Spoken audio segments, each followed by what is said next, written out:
frozen shoulder can be related to subclavius muscle, which we just talked about, the supraspinatus muscle, the serratus anterior, or any shoulder muscle. Now, the subclavius we just talked about, and I'm going to kind of review this tomorrow a little bit.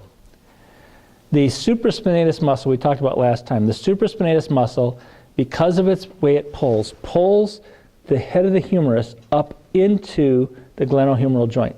Remember, the glenoid fossa is facing slightly, its angle is slightly from lateral to medial.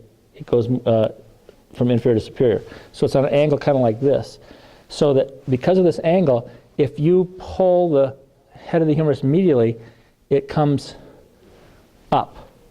So if this is the, let me see, this is my glenohumeral joint. It's like this. And my head of my humerus is here. If it comes medially, it goes up into the joint, locking it into the joint.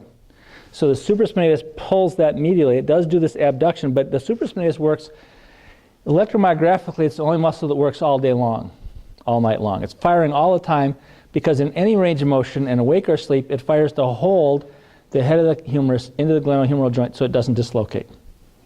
So it's firing all the time. So any range of motion will be inhibited any range of motion might be inhibited if the supraspinatus is weak, and you could have a frozen shoulder if just the supraspinatus was weak, just because the shoulder would be afraid of dislocating in any motion, so the body inhibits its motion.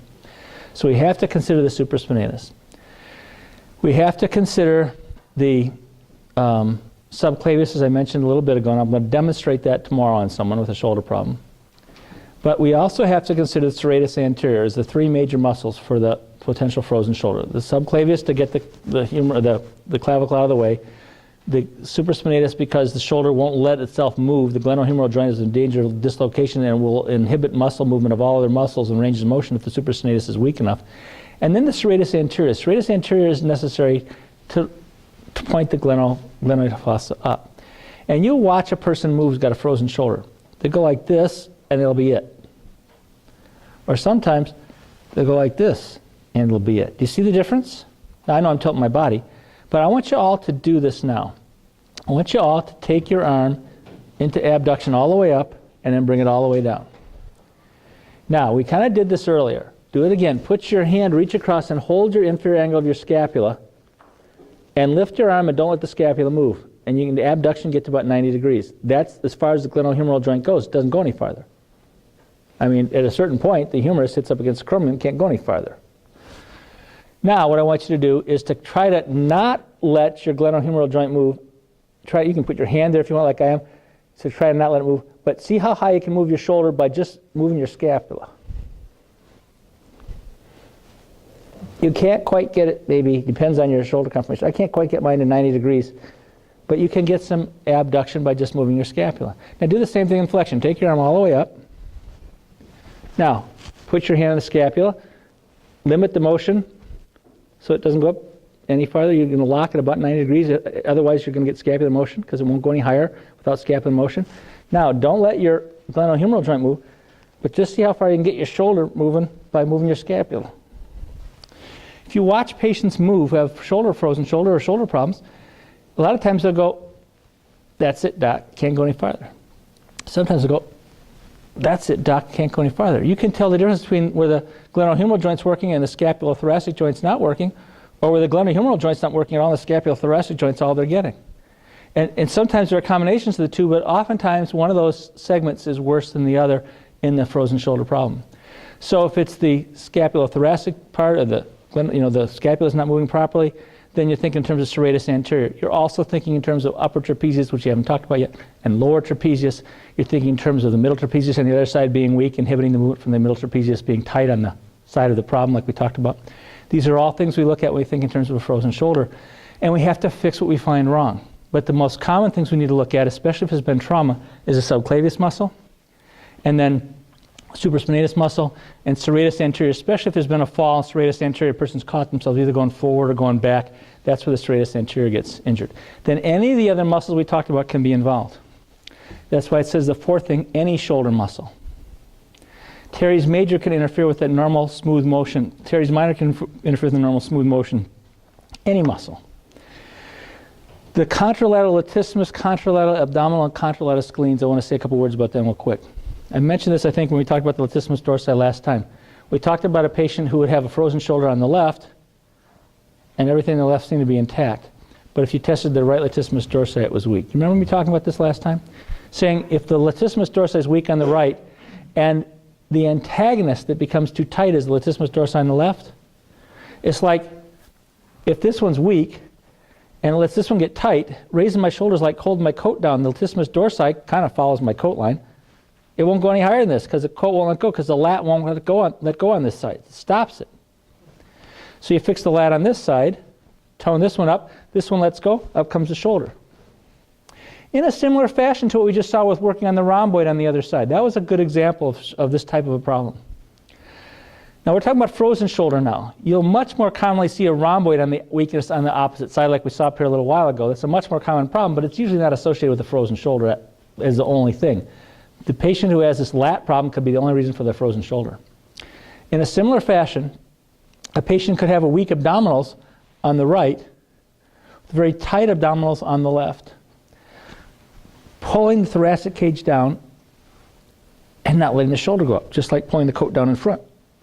Weak abdominals here, tight here, shoulder can't go up because the rib cage is held down so tight by the tight abdominals. Not very common. You'll see one sometime in your career. Might be next week, might be 15 years from now.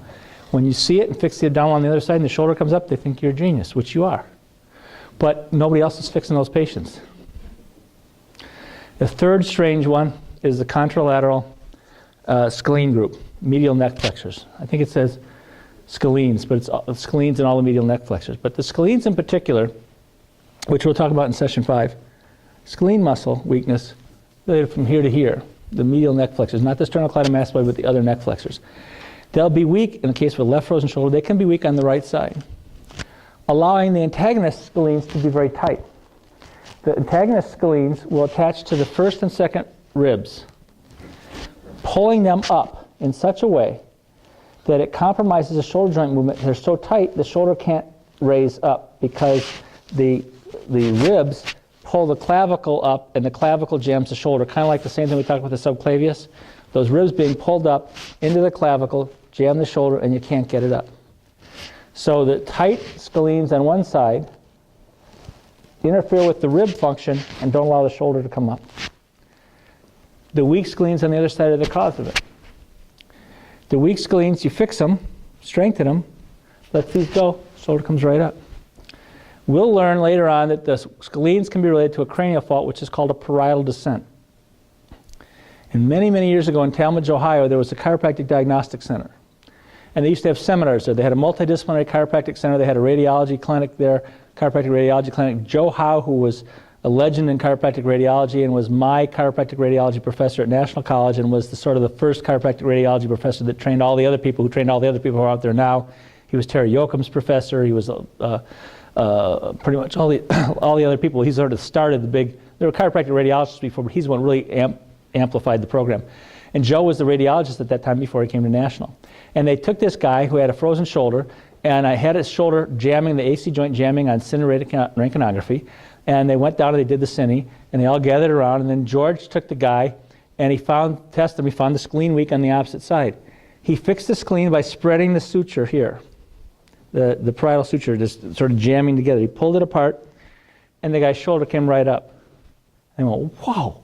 So they took a cine of it, there it was, and they said, look, and he jammed it together again, jammed the cranial fault, made the scalene weak here, made it tight here again, the shoulder was jammed up. He opened it up again, tightened up this scalene, let this one let go, the shoulder came right up. He created the lesion again by just pushing it together. This one got weak again, this one got tight, the shoulder was jammed. They did it 4 or 5 times, they got it on cine. It's all recorded somewhere. So you'll see that. That was probably one of the more common ones that you'll see of these uncommon ones. When we were teaching in Dallas a year and a half ago, a guy had that. And I did exactly what I just told you in front of the group. Turned it on and off and on and off. I left it turned on because he was a good guy, you know, so he could raise his shoulder. But that's what he had. He had a car accident, and ever since he had a frozen shoulder on the opposite side where his neck was hurt. So there are these strange patterns of frozen shoulder that you'll see that you'll never fix unless you're an applied kinesiologist. No one will ever fix them because they won't even address the issue even close to it. So that's frozen shoulder. Tomorrow we'll talk about a few other shoulder problems and go on and talk about the citric acid cycle and energy production. We'll start at 9 tomorrow. We'll go till 2. I thank you very much for your attention. We'll see you in the morning. Thank you.